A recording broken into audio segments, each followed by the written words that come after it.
I redid most of the house, but the biggest project was the master suite. It was depressing. I mean, it was old and dingy, tiles that were falling off, and wallpaper, and just that just very old.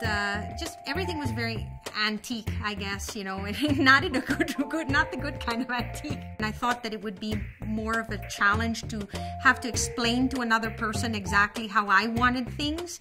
So I thought that it would be more of a hindrance, to be honest, than it would be a benefit. So I kind of decided to go at it on my own. It's painful to hear stories like Marissa's because it actually doesn't have to be that way. Where I bring value to my homeowners is on sequencing, the timing of the project, on space planning, resources where we can find what we want, and then making a cohesive style come together for that homeowner.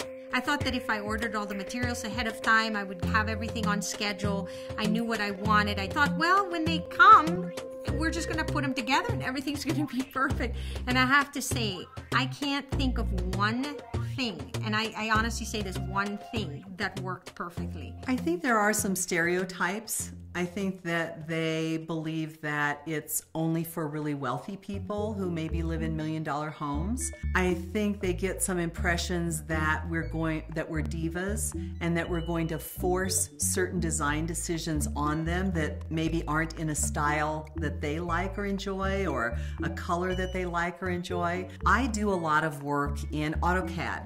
So for instance, when we're taking all of those dimensions of the existing space, then part of my role in the process is to rework that space and make it better than it was before. An architect has some of those skills. Architects are great on how to get the box, how to make it look kind of cool from the outside maybe. A lot of the architects, and even recently, they end up with a very kind of commercial feel to things.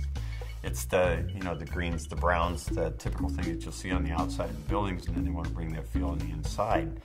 That doesn't always work for the clients. That's where somebody like Jean comes in. She has that ability to talk to these people to find out what feel they're looking for, and then can produce that feel. That's something I certainly can't do.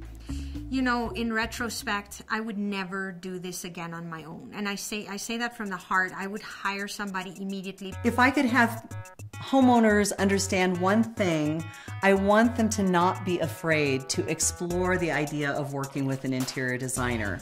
So I don't want them to be shy about calling me, asking questions to see if it might be something that could be of benefit to them.